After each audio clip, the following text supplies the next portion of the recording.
Integrated circuits, or ICs, are the lifeblood of all technology today. My name's Fritts. I'm going to take you on a little journey through the history and makeup of ICs.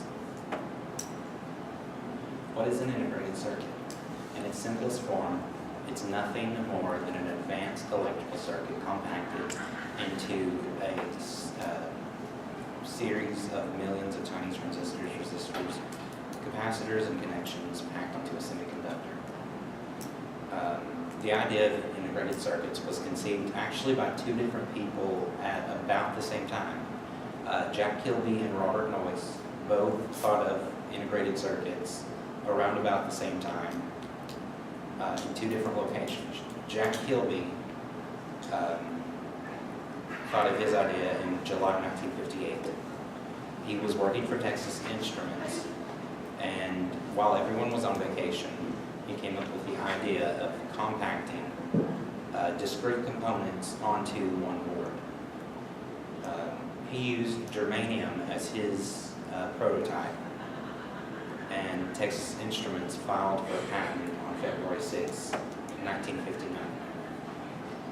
At about the same time, in January 1959, in the state of California, Robert Noyce, co-founder of Fairchild Semiconductors and later Intel, had the same idea. However, he focused on the issue of production and how quickly one could be made, and he used silicon.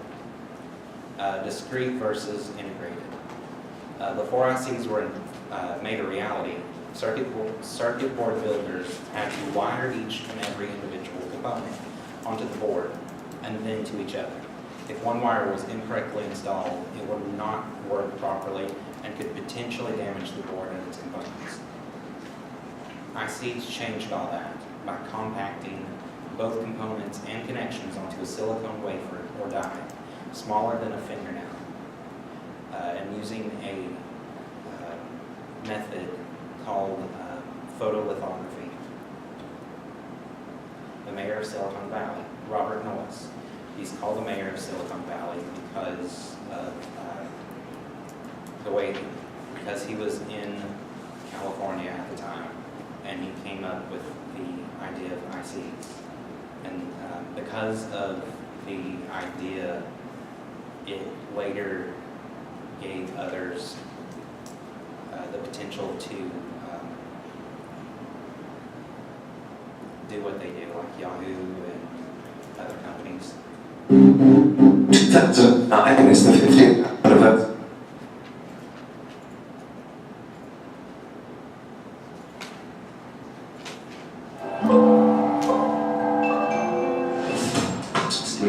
Place. Silicon Valley. And that can be almost exist. Noyce's breakthrough enabled the components of an entire electronic circuit to be printed.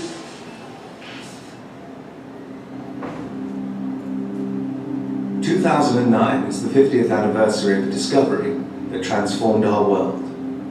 At a lab in California, Robert Noyce, a young physicist, found a way to shrink the size and cost of electronic circuits.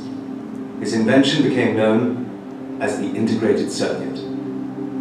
We're so accustomed to it now, it's so completely changed our reality that we don't appreciate what an enormous leap in thinking the integrated circuit was. But even its name gives you a hint of what changed. Until then, electronics was a discrete process. You built discrete devices. They were capacitors or resistors. They did one thing.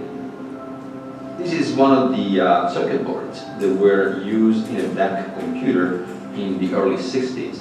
You have discrete components, resistors, capacitors, and computers were built with literally hundreds of these circuit boards.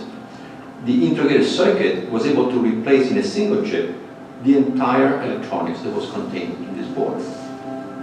Noyce's breakthrough enabled the components of an entire electronic circuit to be printed on a tiny silicon chip.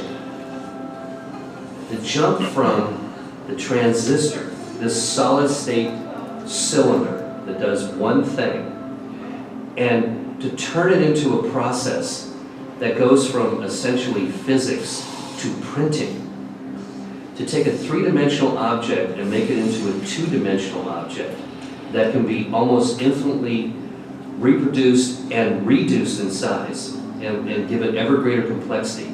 That's an enormous intellectual leap. An entire printed circuit board can be replaced by a chip roughly every 5 to 10 years.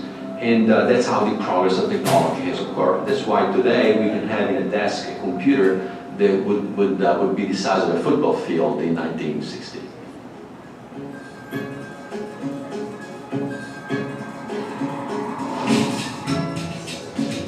Silicon Valley, the home of America's microelectronics industry, was built on the success of the integrated circuit. But it was also shaped by Noyce's second great legacy.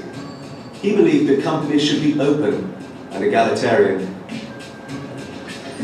Rebelling against the top-down East Coast business model, he inspired a West Coast workplace where innovation came before convention.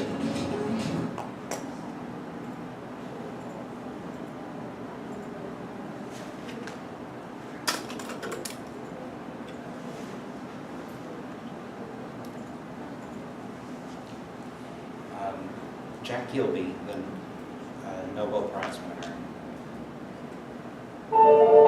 Good attitude.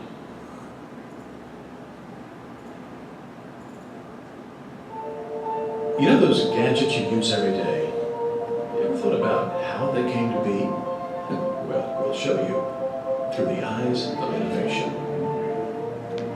Jack Kilby grew up in Great Bend, Kansas, in the heart of the Great Plains. One day in 1938, a blizzard blew through the state, knocking down power lines everywhere. Jack's dad was in charge of the local Kansas Power Company and needed a way to reach his stranded customers. Together, Jack and his dad trudged through the snow to the house of a friend who was an amateur radio operator.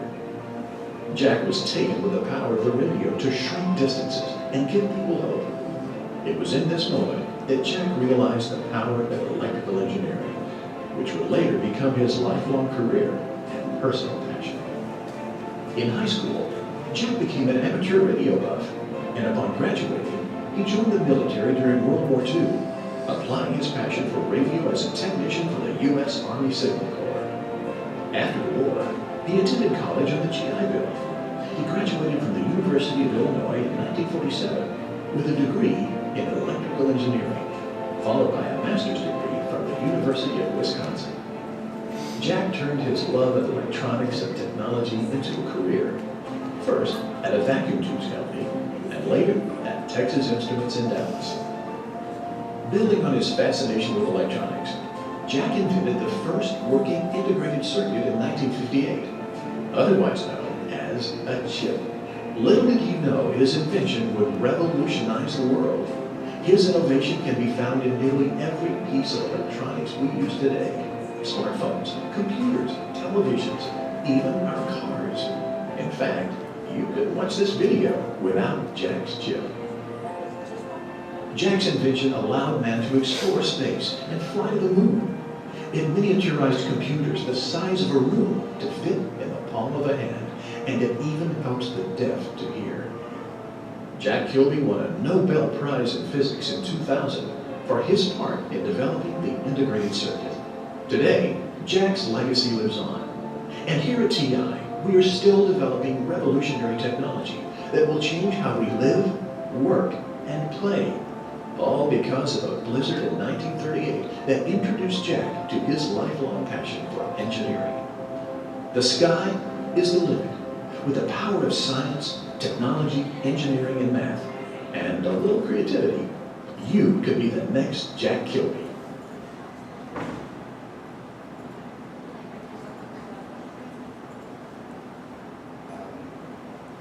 I went to the liberty of kind of putting some of the different packages that ICs come in onto the slide, and if you'd like, you can take it, a guess at which ones fall under which category. The number one is a BGA or ball grid array, as indicated by the soldering points at the bottom. Two is a leadless package. Three is a pin grid array, or PGA. 4 is a quad flat lead. 5 is a flat pack. 6 is a dip or a dual inline package, and so on and so forth. How does an IC work? I don't know. Read the manual.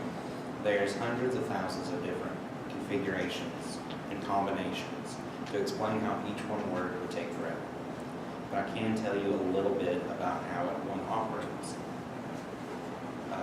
Your die's connected to the package via gold wires. That's connected to your leads, and it's all encased in silicon. They can be analog, digital, or a hybrid, or both. Analog ICs work by processing continuous analog signal and are usually connected to devices that collect signal from the real world, or send them back to it, like a microphone or speaker or amplifier. Digital ICs work by processing ones and zeros, or highs and lows, or on and off states. They process this by using logic gates and flip-flops, and not the kind that you learn. Depending on the gate or flip-flop rule, the gates will open or close, relying on the input signal. For an AND logic gate, if A and B are both off, then your output is off. If A is on and B is off, then your output's still going to be off.